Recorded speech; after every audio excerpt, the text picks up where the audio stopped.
العالمین واشہد ان لا الہ الا اللہ رب السماوات والارضین واشہد ان سیدنا و مولانا محمدا عبدہ ورسولہ خاتم النبیین اللہم صلی علی سیدنا محمد النبی الامی وازواجہ امہات المومنین وذریتہ واہل بیتہ کما صلیت علی آل ابراہیم فی العالمین انکا حمید مجید۔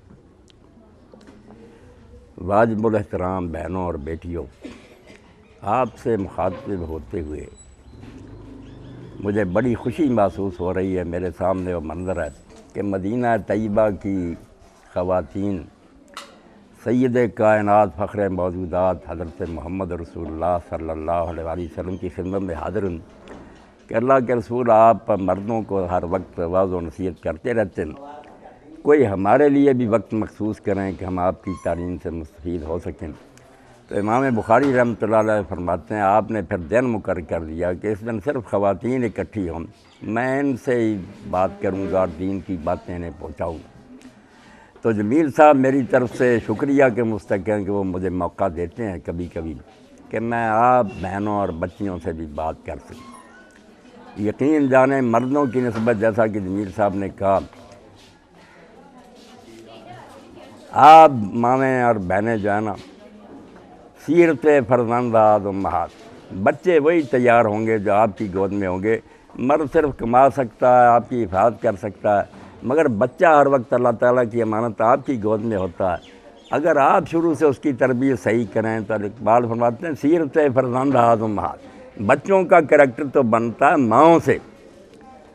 جوہر صدق و صفات امہات، مائیں ٹھیک ہو جائیں تو بچے ولی پیدا ہو جاتے ہیں، مائیں بگڑ جائیں تو پھر ان کی گود میں جنم لینے والے کھلنڈرے اور بدماشی پیدا ہوتے ہیں۔ اللہ پناہ دے جیسا ہو رہا کہ بچیاں اور بہنیں جو ہے نا دین کو چھوڑ کر دوسری طرف راغب ہو گئیں، تو نتیجہ یہ ہے کہ گلیاں اور بازار بھر گئے گنڈوں اور بدماشوں سے۔ ورنہ علامہ اقبال رحمۃ اللہ علیہ فرماتے ہیں بطول باش و پنا شادیاں سر، فاطمہ بن جا اور جیسے وہ پردے میں تھی جنت کی عورتوں کی سردار، اور اللہ کے رسول کے دل کا ٹکڑا، بطول باش و پنا شادیاں سر، فاطمہ بن اور یہ عہد جدید جو ہے اس کی آنکھوں سے چھپ جا۔ یہ ترقی کے نام پر لوگوں کو گمراہ کر رہے ہیں کہ بچیاں میدان میں آ جائیں تو بدماشی کے لیے کھلے موقع مل جائیں۔ فاطمہ بن کہ در آغوش شبیر بگیری، تاکہ تیری گود میں سیدنا حسین علیہ السلام جیسا بچہ پیدا ہو۔ اب آپ دیکھتی ہیں کہ فاطمہ رضی اللہ تعالیٰ عنہ ایک دن حضرت علی رضی اللہ تعالیٰ عنہ گھر میں آئے، اللہ کے رسول علیہ السلام نے مجلس میں کہا کہ کل میں سوال کا جواب چاہتا ہوں کہ عورت کا سب سے بہترین وصف کیا ہے؟ کل اس سوال کا جواب دیں۔ صحابہ سے کہا کہ عورت کی سب سے اچھی خوبی کیا ہے؟ تو حضرت علی رضی اللہ عنہ بھی اس بارے میں سوچ رہے تھے۔ تو فاطمہ رضی اللہ تعالیٰ نے پوچھا کہ علی کیا بات ہے؟ تو کہا ابا جی نے یہ سوال کیا ہے، صبح بتانا کہ عورت کی سب سے اچھی خوبی کیا ہے۔ تو حضرت فاطمہ رضی اللہ تعالیٰ نے کہا کہ میرا نہ بتانا، صرف یہ بات کہہ دینا کہ جس کو اس کے خاوند کے سوا کسی نے نہ زندگی بھر دیکھا اور اس نے اپنے خاوند کے سوا نظر اٹھا کر نظر بھر کر کسی کو نہ دیکھا۔ جب صبح حضرت علی رضی اللہ عنہ نے جواب دیا تو نبی کریم صلی اللہ علیہ وسلم نے پوچھا کہ علی یہ جواب تیرا ہے یا سچ بتا فاطمہ کا؟ انہوں نے کہا نہیں ہے یا رسول اللہ آپ کے جگر گوشہ فاطمہ رضی اللہ عنہ کا جواب ہے۔ فرمایا میری بیٹی کے منہ سے ہی یہ جواب نکل سکتا۔ تو آپ جو ہے نا میری بہنیں اور مائیں، اگر آپ میں سے کسی کی اصلاح ہو جائے اور وہ دین کے راستے پر آ جائے تو الام مدرسۃ اذا دتا، ایک ماں بھی ہم اچھی تیار کر دیں تو سمجھے ایک بہت بڑا کالج اور ادارہ قائم ہو گیا، نسلوں کا اچھے بچے پیدا ہو گئے۔ اس لیے آپ سے بات کرتے ہوئے خوشی ہوتی ہے کہ کسی ایک بیٹی اور بہن کے دل میں بھی کوئی بات اتر گئی تو انشاءاللہ میری بھی عاقبت سنورے گی، آپ کا خاندان بھی برکت ہو جائے گا۔ اب اللہ کے رسول علیہ السلام کے بارے میں یہ بیٹی پڑھ رہی تھی، تلاوت کی، اس نے بہت اچھی آیت کا انتخاب کیا کہ اللہ اور اللہ کے فرشتے رسول کریم علیہ السلام پر درود بھیجتے ہیں، اے ایمان والو تم بھی حضور پر درود بھیجو اور حضور کی خدمت میں سلام عرض کرتے رہا کرو۔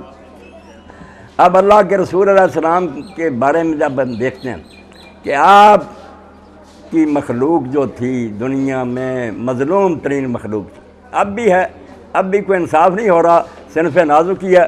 مگر اس وقت تو نامراد لوگوں کا حال یہ تھا کہ کہہ دیتے تھے گھر میں کہ اگر بچی پیدا ہو تو گڑھا کھود کے رکھنا، زندہ دفن کر دینا۔ اللہ تعالیٰ قرآن میں کہتا ہوا اذا الموءودۃ سئلت کہ یہ زمین میں دفن شدہ بچیاں جب ہم ان کو زندہ کریں گے اور ماں باپ سے پوچھیں گے کہ کس جرم میں ان کو مارا گیا، یہ پیدا ہو گئی تھی تو میرا کام تھا ان کو پیدا کرنا، تم نے کیوں ان کو زندہ دفن کیا؟ مگر اللہ کے رسول علیہ السلام جب آئے تو آپ کی قدر و منزلت کتنی بڑھائی، آپ کو زمین سے اٹھایا اور آسمان کی بلندیوں تک پہنچا دیا۔ آنکھ نازت بر وجود کائنات ذکر او فرمود باتی بوسرا۔ اگر آپ بیوی ہیں تو اللہ کے رسول جن پر کائنات کو فخر فرمایا، خیرکم خیرکم لأہلہ، تم میں سے جن قیامت کے بہتر وہ شمار ہوں گے جن کا سلوک گھر والی سے بہتر ہے۔ اور اگر ماں ہے تو فرمایا گفتاں مقصود حرف کن زیر پائے امہات آمد جنا، ماں ہے تو کہہ دیا بیٹا اگر جنت چاہتے ہو تو ماں کے قدموں کے نیچے۔ جہم آئے یمن سے اور کہنے لگے حضور میں جہاد کے لیے جانا چاہتا ہوں، فرمایا ماں ہے، کہنے لگے ہاں، تو فرمایا جا کے ماں کی خدمت کر، جہاد سے افضل عمل۔ تو یہی بچیاں جن کو زندہ دفن کیا جاتا تھا، اللہ کے رسول علیہ السلام اب بھی ہوں گی آپ بہنوں کے ہاں زیادہ بچیاں پیدا ہو جاتی ہیں، آپ بھی پریشان ہوتی ہیں اور نالائق میں نے ایسے خاوند دیکھیں جو اسی بنا پر طلاق دے دیتے ہیں کہ اس کے اوپر بیٹیاں ہو رہی ہیں۔ کوئی ظالم نہیں سوچتا کہ اگر تیرے اختیار میں ہوتا یہ اس بیٹی کے تو بیٹا نہ پیدا کر رہی تھی، کیوں ظالم و ظلم کر رہے ہو؟ تو اللہ کے رسول علیہ السلام نے فرمایا جس کے گھر میں 3 بیٹیاں ہوں وہ اچھا سلوک کرے اور جوان ہونے کے بعد ان کی شادی کرے اور تربیت کرے، کننا سترا لہ من النار، دوزخ کی طرف سے اس ماں باپ کے لیے پردہ بن جائے گی، جہنم سے بچانے کی۔ تو لوگوں نے پوچھا اللہ کے رسول اگر کسی کی 2 ہی ہوں؟ تو فرمایا ہاں 2 بھی ہوں گے، اگر ان کو برا نہیں منایا وہ ماں باپ کو انشاءاللہ دوزخ میں جانے سے بچا لیں گی۔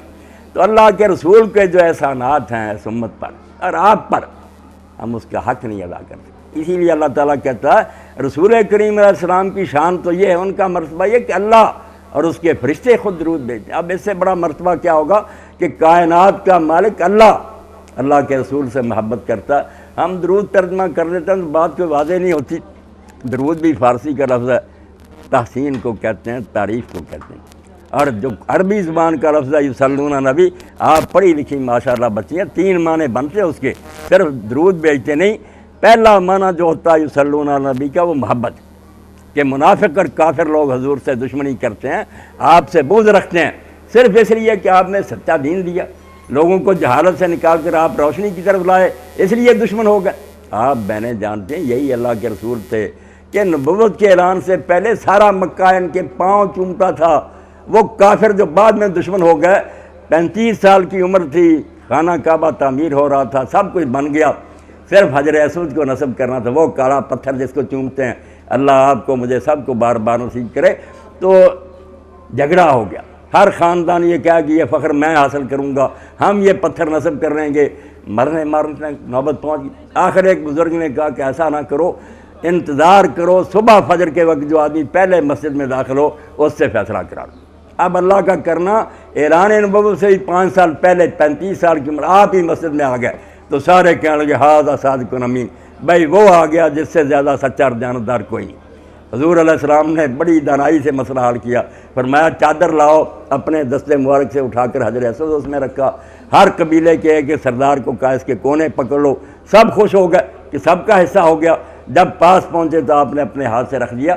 تو جس رسول کی اتنی عزت تھی، دین بتانے کے بعد جب آپ نے روشنی پھیلانی شروع کی، وہی آپ کو گالیاں دینے لگے، آپ کے راستے میں کانٹے بچھانے لگے، نماز میں آپ کا گلا گھونٹنے لگے، سجدے میں حضور گئے تو بچڑ خانے سے اوجڑی لا کر آپ پر ڈال دی، آپ سے اٹھا نہیں جاتا تھا۔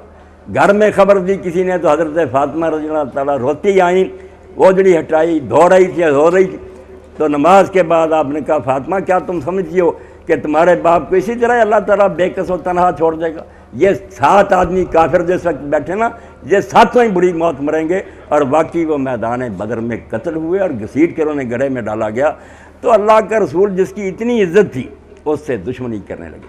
تو آیت میں جو اللہ تعالیٰ نے کہا نا کہ یہ بغض رکھتے ہیں، دشمنی کرتے ہیں، پہلا ترجمہ یہ کیا کریں، سب بچیاں نوٹ کر لیں کہ اللہ اور اس کے فرشتے رسول اللہ سے محبت کرتے ہیں، یہ بغض رکھتے ہیں، عداوت کرتے ہیں، حالانکہ اللہ کو اپنے رسول سے پیار ہے، اس کے فرشتے حضور علیہ السلام پر فدا ہیں، اور ہمیں جو بعد میں حکم دیا یا ایھا الذین آمنوا صلوا علیہ، تو ایک ترجمہ میری بہن اور بیٹی ہوئی ہے